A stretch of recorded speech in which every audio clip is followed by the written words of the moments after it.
All right, guys, this is a special treat. This guy has been a long-time friend of the program. He is, of course, a UFC Hall of Famer, former heavyweight champion in the UFC, more times King of Pancreas than we can count, and a Hollywood star, being in such movies such as Here Comes the Boom, and now acting in the hit TV show Kevin Can Wait. Of course, El Guapo himself, Bas Rutten. Welcome back to Submission Radio. We are excited to have the King back on the program, smoking a cigar as well. First time on video, too. Smoking a pancake is the Austin Powers, right? I don't know what you're saying.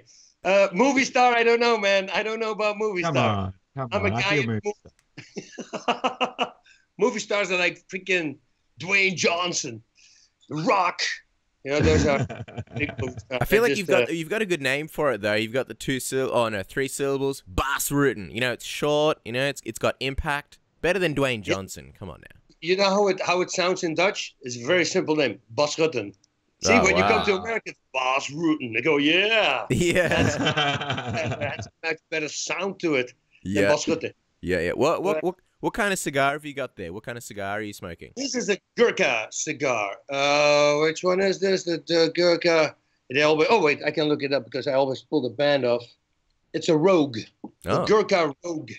Normally, I take that with beer like this. Today, this one is empty, unfortunately. This beer, if they have that in Australia, it's from Firestone, is the best beer out there. But a bottle like this is like $10 or $11, just a little bottle. It's 12.5% alcohol, though, and it's almost like a meal. They put it in like whiskey barrels, bourbon barrels, and it's a mixture of beer, port, wine, whiskey. I mean, it's something. It is so good, and that together with a cigar, match made in heaven.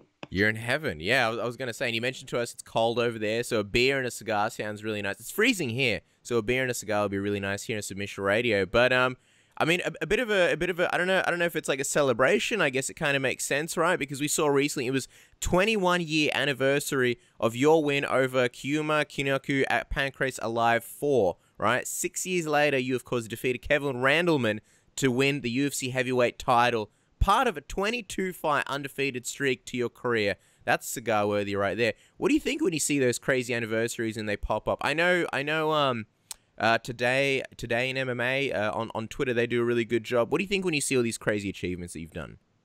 You know, it is nuts to see it such a long time ago. Sometimes it feels like the time just flies really fast. But I found an idea. You got to, be aware of it. Like say, okay, today, like let's say the 1st of May, you do a certain thing and you make sure that you remember that. And if you do that and every time fall back to that day, then time doesn't go as fast as normally would. Because otherwise it looks like, man, we went 2 years ago to Rome. And I feel like when we were 4 months further, I thought it was already... No, I'm saying this wrong. A year further, it looked like it was 2 months ago. And I go, how is that even possible? But when you start looking back and you start looking at the things you did in a year, then the year stretches again. So don't look at one thing. Sometimes just every month, place a thing that you can remember, and that gives you a feeling that life does go the normal speed and not as fast as we think it is. And that 22-fight undefeated streak, that's pretty epic. It's a major rarity in MMA, just in general, not even just these days, but just in general. What was the key, do you think, to keeping that streak alive? The key was that I didn't know. I didn't know. I started realizing it I think somebody told me at 16 or 17. A Japanese guy told me. He says, but you understand that you didn't lose for 17 fights in a row or 16 fights in a row. And I look at him and I go, oh, you should have not said that. You know, I had no clue. And because I was afraid that I was going to look for it and maybe fight different, but thankfully it never happened. Thankfully, I just always, I'm so proud of that. I have only three decisions, in my entire career, and the rest it's all finishes and an equal spread. Like 14 submissions, 11 knockouts. So I went in as a striker and I came out of a submission guy almost. So. Yeah, I'm really proud of that record. I have to say, though, that if I wouldn't have had injuries, I would have kept on fighting, and then I probably would have lost, so injuries kind of made this, because going out with 22 undefeated streak, that's a really good thing to have. But it's, truth to be told, I would have kept on fighting. And then eventually, of course, you're going to lose to these young bucks nowadays. I mean, they're insanely good. I mean, you mentioned it. Obviously, the skill level has, it's always constantly evolving. Do you ever sort of look at yourself and look at some of the guys, especially and say like I guess these days you'd be more suited to light heavyweight. Do you ever sort of think about how your style would translate? If sort of you weren't in your prime now and you didn't have all those injuries and they didn't cut your career short. Yeah, I don't know. It's what I would do if I would have been fighting. I would have gone to live in Colorado, go there for a year and wrestle every day. Just wrestle there at the Olympic Training Center with all these wrestlers and keep on going, keep on going. I think that was the only component missing for me. Now, don't get me wrong. I just made sure that I was really good on the ground. So that's another cool thing. When you read that at the ultimate the Hall of Fame statistics, it said that I won 14 times by submission, but I never attempted a single takedown. So that meant that they took me to the ground, I reversed them, and I went for a submission, or I did it for my back. But nowadays you have these guys, animals. When I was supposed to fight Fedor, that was deep in the back of my head that I had to watch out because his ground and pound was just extremely powerful, and I go like, man, how am I going to stop that? But I would just simply sit up in my guard to hold. I would be on him. So if we're both down, this is Fedor and this is me on the bottom. If he would go up, I would go sit up. I would constantly try to close that distance to make sure. Then again, simple crossface from him and pushing me back. It's going to take me a lot of power. Then my core starts working. That starts bloating up. Lactic acid in your core is the worst thing. And that's why all these fighters are getting tired. Man, I'll tell you what, if that fight came together, it would just be absolutely epic. It's just thinking about you versus Fedor in your prime. Imagine if you ruined Fedor's streak. Imagine that. Imagine if you, it'd be streak versus history. Streak at that time. Streak. Yeah, that would have been something. For me, when they said that was after a while. I didn't fight for a whole bunch of years. And then when the fight approached itself, I said, okay, let me first train for a week. And I'll let you know after a week, because I didn't do anything for 3.5 years. So then I started training. And for me, it was just, I figured that if I could do it, I just wanted to go the distance with Fedor. That was my goal. And then we'll see what happens in between. Wow. But if I would go the distance with him, then I will already be happy, especially after such a long layoff. Just to give us some framing, do you remember what year it was? Like after which Fedor fight, you guys were potentially meant to fight? Was this before you fought, what was his name? Not War Machine. The last guy, Warpath or whatever, the last guy that you fought? Yeah, that was 2000, what was it, 6, right? I think so. Yeah, after 7 years. So this, I believe it will be 2004, 2005. It was when I was still working for Fighting Championships. Yeah. And I wasn't at the time with the last guy I had. And then they called me. But I had to be honest. I said, listen, I can't. It's hurting. It's not looking good. I almost fought Wanderlei Silva. That was at the Dynamite show. And I really wanted that. And I told them, I said, listen, since it's Dynamite show was a mix for K1 and Pride. Yeah. So they had a K1 match and then they had a Pride match, a K1 match, Pride match. And I go, okay, I got it. I said, I didn't train for ground for 3 years. Wanderlei is not going to want to go to the ground anyway. Why don't we do MMA gloves and we just do a Thai boxing match? Anything goes, all the punches, kicks, elbows. We do everything stomped, but with MMA gloves. I think that would have been great. But, it didn't go through. He got a different opponent very last minute. Yeah.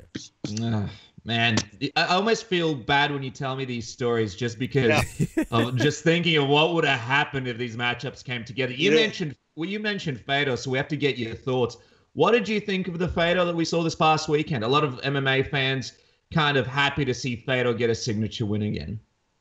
Yeah, I knew it was going to happen. You're watching the show Mindhunter on Netflix. It's my buddy Holt McElhenney. He's one of the lead actors. And he called me. He said, dude, Mir's a favorite. What do you think? I said, well, if it stays on the ground, I think, Fedor's going to win this fight.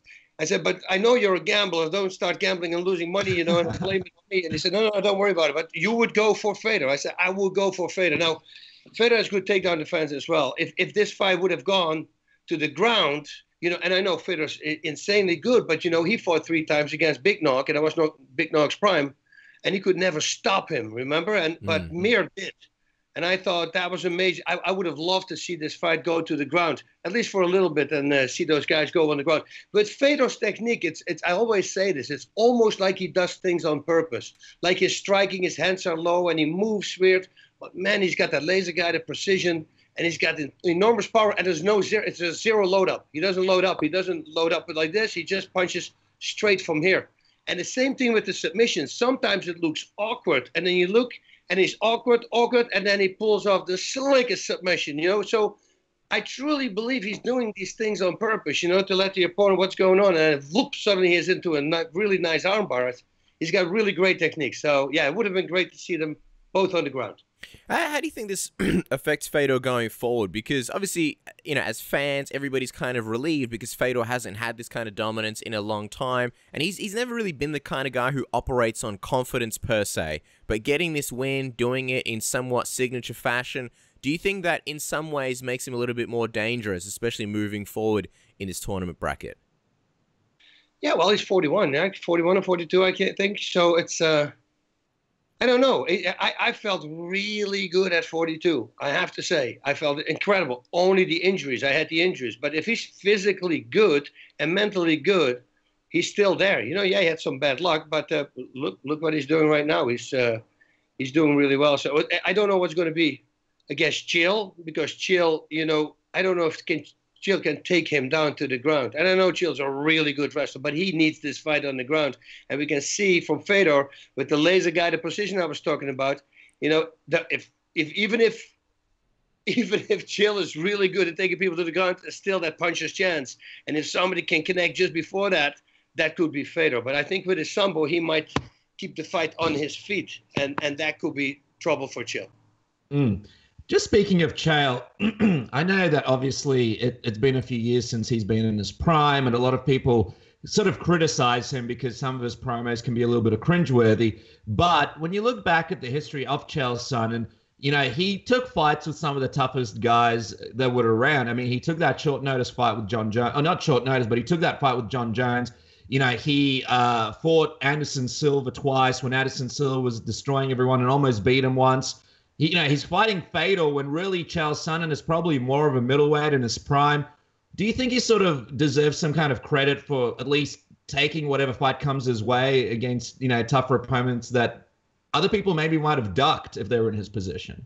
Yeah, I'm very impressed with Chael. He, like you said, he takes every fight. He doesn't care, and then he pulls Mauricio Shogun, who boom pulls. I mean, sometimes he goes into the fight. That's what I'm saying. I'm not going to say that Fedor's going to win, because Chael is that one guy, you know, that if you underestimate him a little bit, suddenly he's got you locked up into something crazy, you know. And the way he's talking, you know, and hopefully it gets in Fedor's head, although it didn't really work right when they were standing together. How funny was that moment? Chael, like, Fedor had no idea what Chael was saying, and then, like, Chael's all serious, and then Fedor's just like, here, goes for the handshake. That was so good.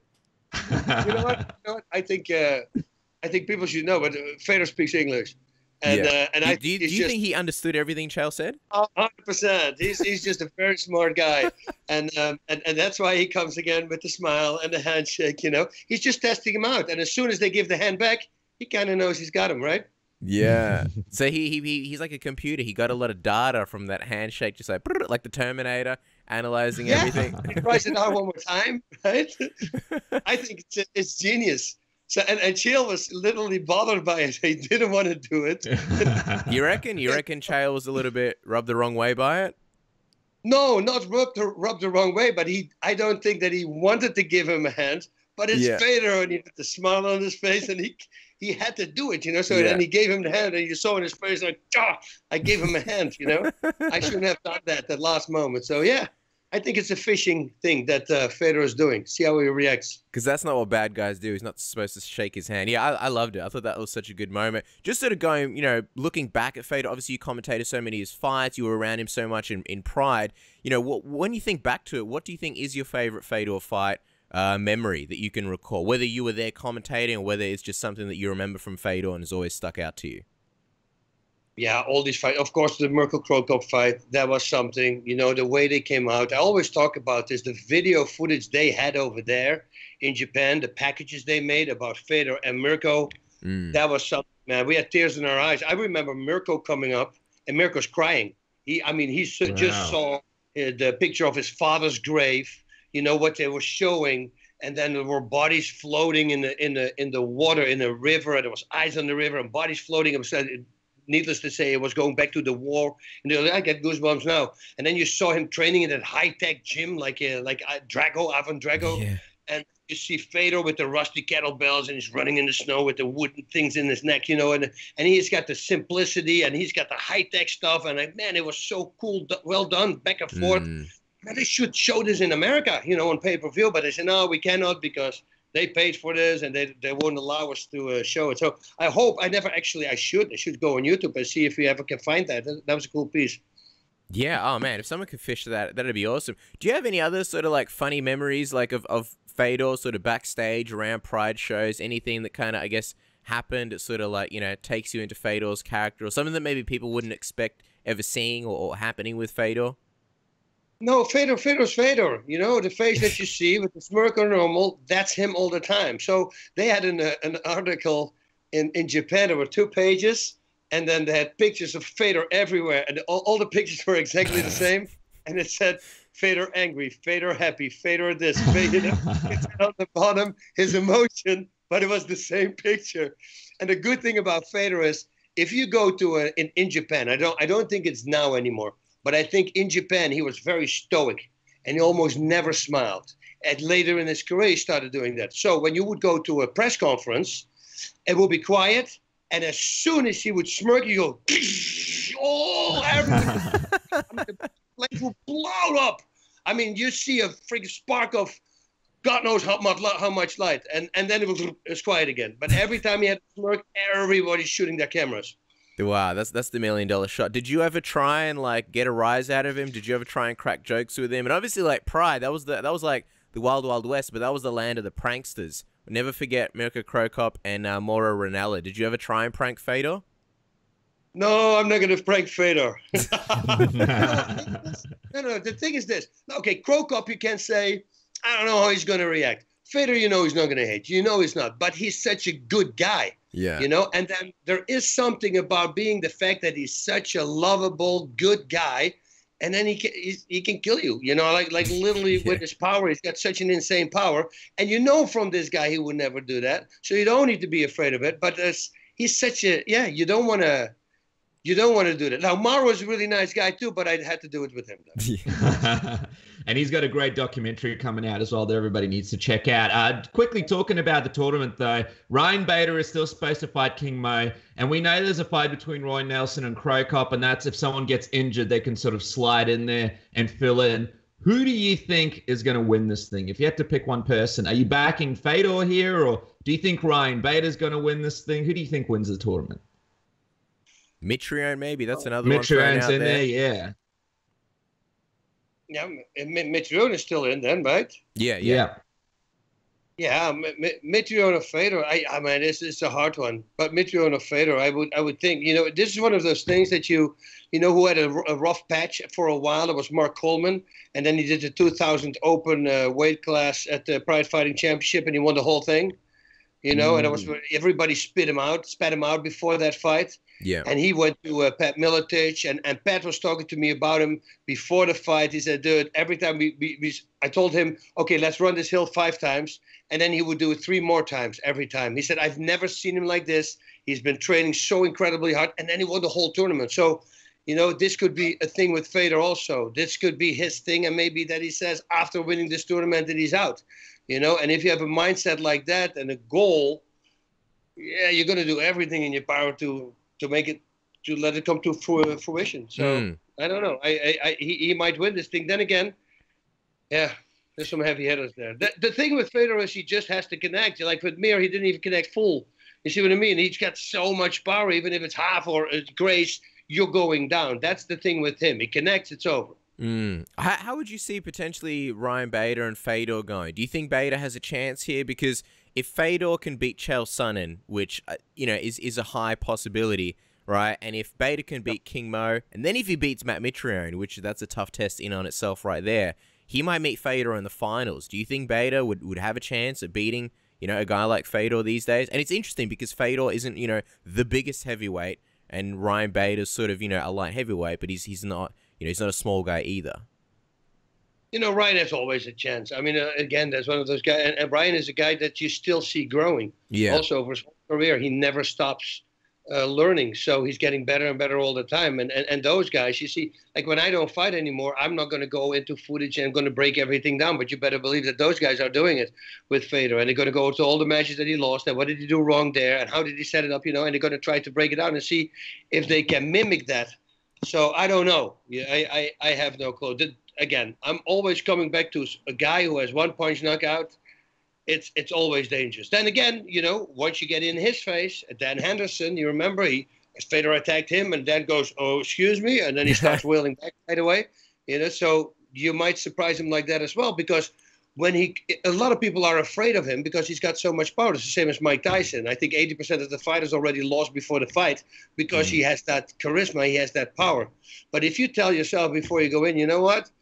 He's going to have to kill me, man. I'm not going to give this as a present to him. So, yeah, I might lose, but he's going to find out what it is to fight me. And if you go in with a mindset like that, and you just refuse to give up or refuse to, you know, yeah, then you might do good. But that means you're going to have to come in there right away. You have to start attacking Fedor instead of the other way around. Unbelievable. And you mentioned charisma. I know you've been very, very good with your time. We don't want to keep you for too long because it's cold outside, but we want to quickly get your thoughts of another man with charisma and switching over to the UFC now. We haven't had a chance to talk to you about Conor McGregor and the craziness that we saw, the whole bus incident and what happened there at UFC 223. Tell us, now that it's been a little bit of time and things have settled down, what's your reaction to everything that went down that day and Conor McGregor's, I suppose, attack on the bus? You know, we are not in Conor McGregor's shoes. You know, people can shout what they want. They have no clue what goes on. I think once people realize that you have $50 million, he gets mail all day long for people with sick babies and sick kids and sick grandma, and everybody wants him to give money. I mean, that goes on and so on. He doesn't only have money, he is super famous on top of that. You know, so I knew the stupid stuff I did when I was 28. You know, no, I didn't do that. Okay, but he has a group around him, and and he was already angry going in because they're going to strip him from the title, and he's angry. And now when the partners, his friends, start going, hey, maybe we should throw something against him. But everybody starts agreeing. Yeah, you get caught up in that whole moment, and you start doing it. That's why I said when I was on Joe Rogan, I said, guys, we should give him a pass. And then people go online, they go like, is he crazy? I'm not saying that. I'm saying, yes, he's going to have to pay for what he did. He has to go to court. He has to do all that. I'm not saying that. Of course he has to. And I said that on Rogan as well. But give him a pass as a fan. Why don't kick the guy under the bus, right? Don't kick the guy under the bus. He did so much good for MMA. He just needs to find his way in this world. This guy was pretty much unknown 4 years ago. Now he's one of the most known guys on the planet. It's a hard thing to deal with. I don't know if I could have done it. It's so. I always try to put myself in their shoes, and I go, man, yeah, me with that kind of money at that age, I don't know what would have happened to me. I don't, I'm a smart guy now. I would think that I would keep that money, but I don't. At 28, I don't know, man. I was just a complete different animal. So I hope that they just, give him a pass. Don't spit him out yet. Let him see if he cleans up. I mean, you give John Jones all passes. Well, I think that, Let's do that. And me too. I love John Jones. I want to see him back. I was such a talent that is gone, and I want to see him fight. This could be a guy who can literally go undefeated his entire life.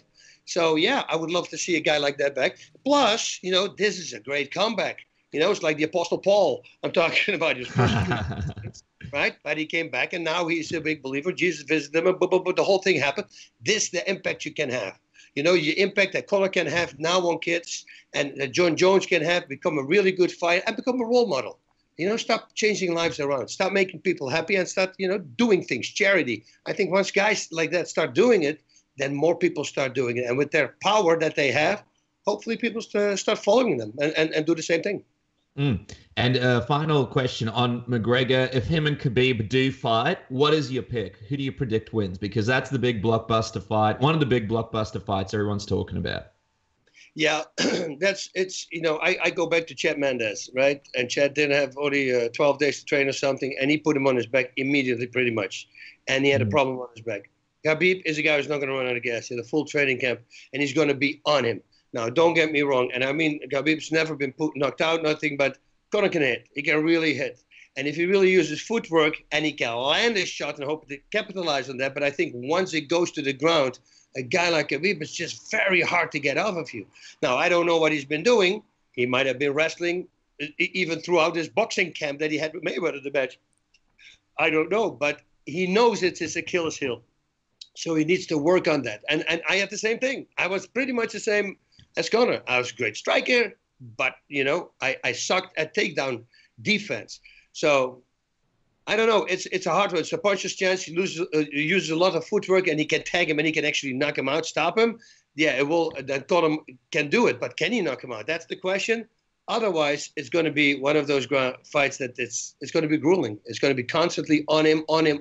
If you face a really good striker, there's nothing worse to fight him constantly pushing forward. Now you're going to need a lot of stamina for that. But then again, you know, you're wearing your opponent out as well. So it's like the Cormier fights and Cain Velasquez, like that. The best strikers have difficulty with that because you can't put your feet down, and all the power comes from the foot. If I can't push off of my back foot, I can't put my body weight in the punch. Now, it doesn't mean that I can still knock him out. Of course I can. You know, there's guys that get punched out with a punch like that.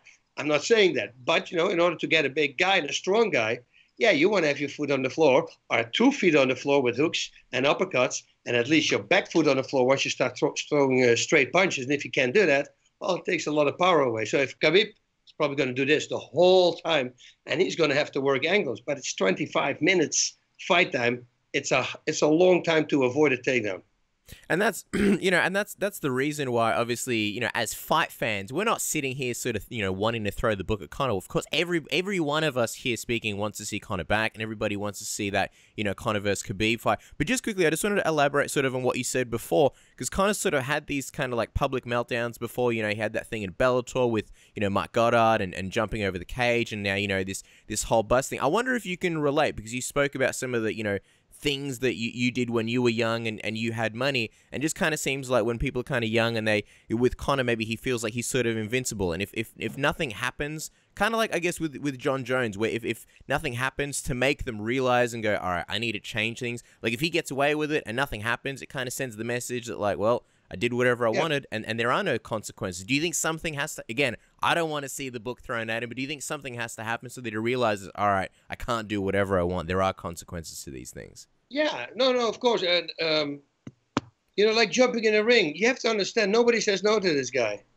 And if you, for a year, so for a year and a half, nobody says no to you, you know, you walk into, he probably doesn't have a pass. Normally he needs a wristband to walk in, and people don't say anything and don't say anything. Well, why can't I jump in the cage if my friend just won? You see, it's a logical thing, and especially if you have 2 drinks, you know, now it becomes, yeah, of course I can do it. Well, what would be wrong with this? You know, that's how you think. And yeah, I could have made that mistake easy. I think it would have been the same. And you just said when you had money, to me, I never had that kind of money. Sure, yeah. But, so that's the thing. I think if I would have had that kind of money at that age, I don't know what I would have done. I'm just I'm talking always to Don Fry, and we're always very happy about the fact that there was no social media when we were fighting. There would have been a lot of crazy pictures. Wow, you think people would have put up videos and photos of you guys? Oh, for sure. People with the cameras.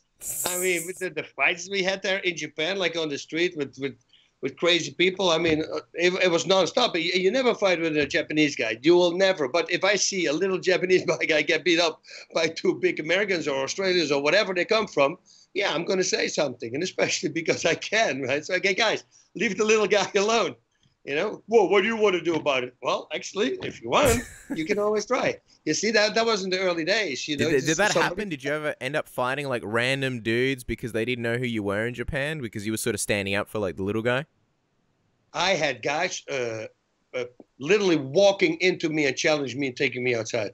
And then literally, like Guy Metzger would say to these guys, we're all professional fighters. And he's like the worst one you can pick right now, so don't do that. And we all go, you know. I go, these guys said they were Navy SEALs. That SEALs tattooed on their bellies. They weren't Navy SEALs. They were just a bunch of bluff guys. But I stopped them all 3. You know, so one guy, I choked him. One guy, I armbarred, the last one. I armbarred and he's screaming, and I wouldn't hurt him, so I let him go. And right away when I let him go, he jumped on top of me again. I roll him into the bar, and now he's pleading to please not. And they're already saying, just snap his leg. And I go, nah, I'm not going to do that. So I let go. Who was saying that? Guy Mesger and Don Fry?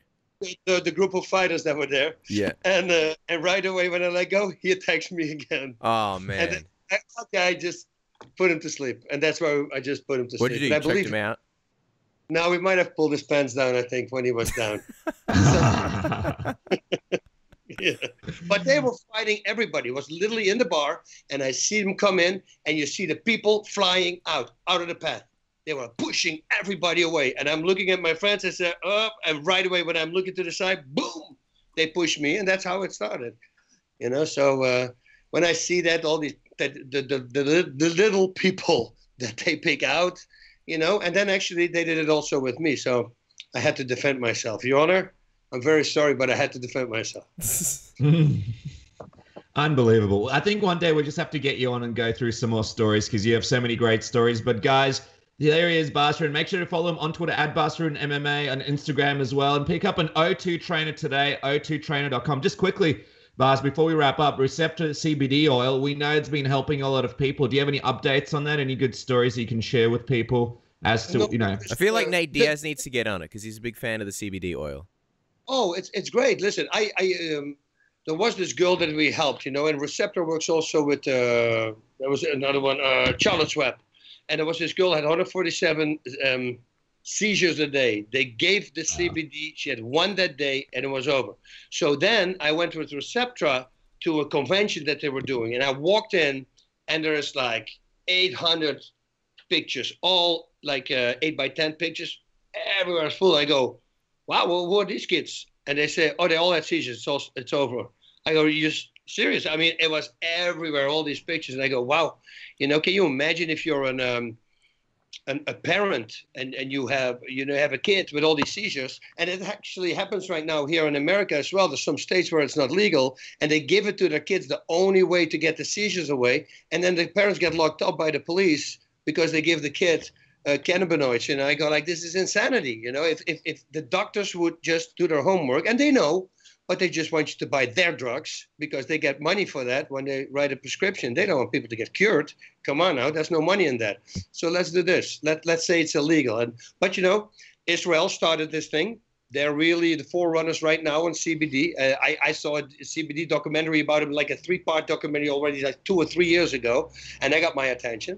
And then when I started using it with the Receptor, and I realized that if you add a little bit of THC, which I mean 0.5%, so it's nothing, 1/200th part, then it activates the CBD. Sometimes when you only have CBD, I haven't found a brand yet that works for me. As soon as I tried the Receptor, because that's how I got in contact with them by accident, that worked, and I made a video about it, and we got in contact, and that's how the whole thing started. But it's a little bit of THC because in the plant, it's both together. So I think you needed to activate the CBD. Wow. Well, everybody can check that out at receptornaturals.com/Bas-Rutten/. Check it out, Bas. Thank you so much for coming on our program, spending some time with us, braving the cold, and doing our first video interview. We really, really appreciate it. Nice. All right, guys. Have fun there in the cold. Yeah, well, you guys, it's winter time right now, Australia. It's freezing. It's freezing right now as well, and it's early in the morning. Okay. Well, have a good one. Good to have you. Too bad I can't see you, but I'll watch the show and I can see you. Awesome. Well, we'll come through and visit you sometime. We'll do a special in your house, and we'll bring some cigars with us. Yeah. Yeah. That sounds good. So Australia, do they have cigars in Australia? Yeah, they don't have Cubans. I don't think. I don't know, to be honest. We're not cigar guys, but I don't know. Okay. When in Rome, beer. We have good beer though. Okay. We have good beer. So we might be able to blow your mind with some good beers. Let us surprise you if we come through. But thank you so much for your time, Bas. We really appreciate it. All right, take care, guys. Ciao, ciao.